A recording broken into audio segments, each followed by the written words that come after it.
곡식은 인간이 만든 음식이기 이전에 인간의 삶을 지탱해온 존재였습니다. 오늘날 우리는 밥과 죽, 떡과 빵을 너무나 자연스럽게 먹으며 살아갑니다.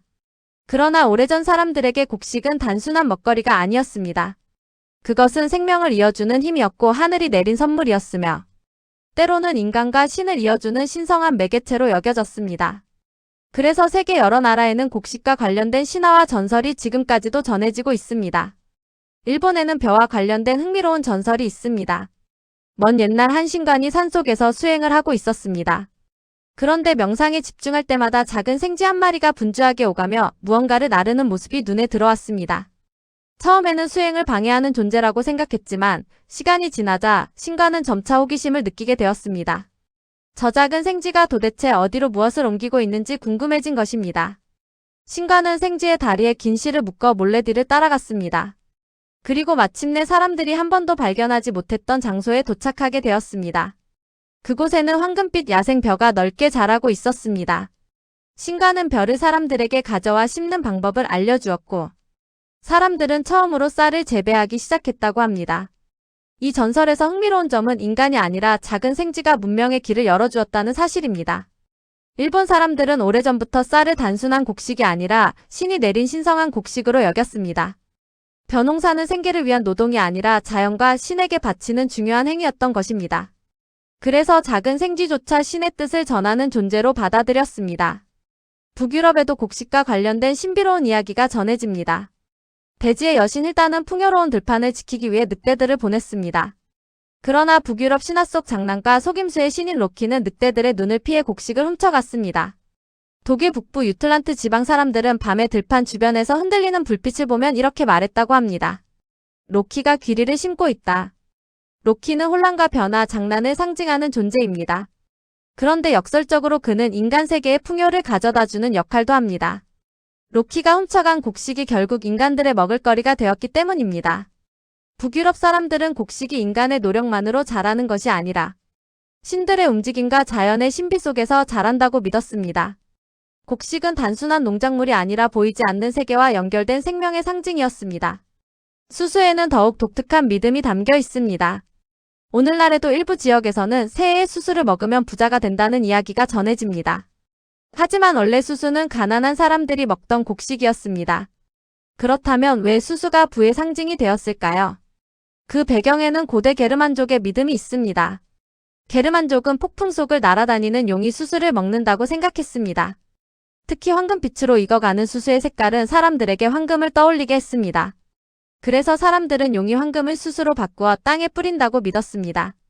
폭풍우 속에서 붉은 번개가 치면 황금이 떨어지는 것이고 푸른빛이 번쩍이면 용이 자기 먹이인 수수를 심고 있는 것이라 여겼습니다.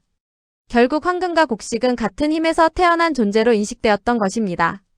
이 믿음 속에는 인간의 오래된 사고방식이 담겨 있습니다.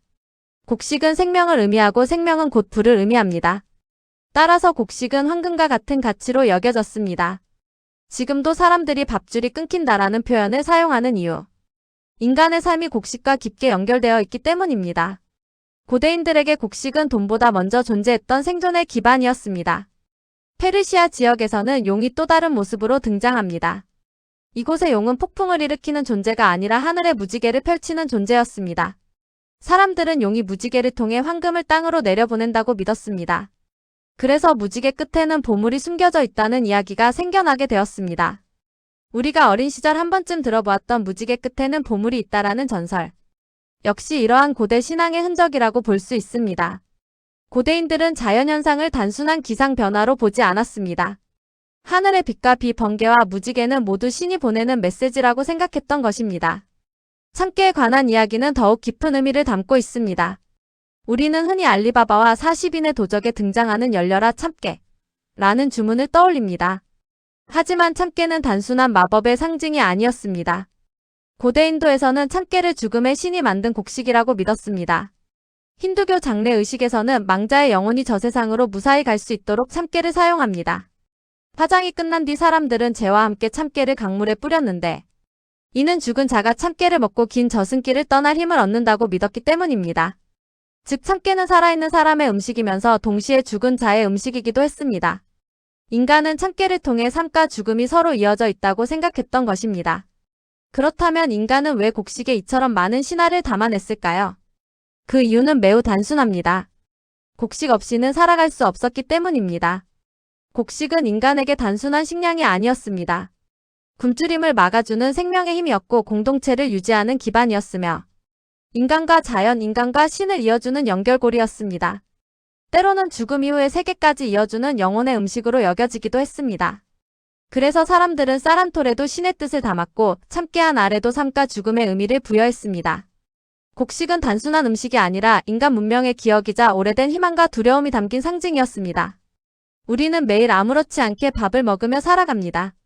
그러나 어쩌면 식탁 위의 한 그릇 밥 속에는 수천 년 동안 이어져 온 인간의 믿음과 전설이 함께 담겨 있는지도 모릅니다.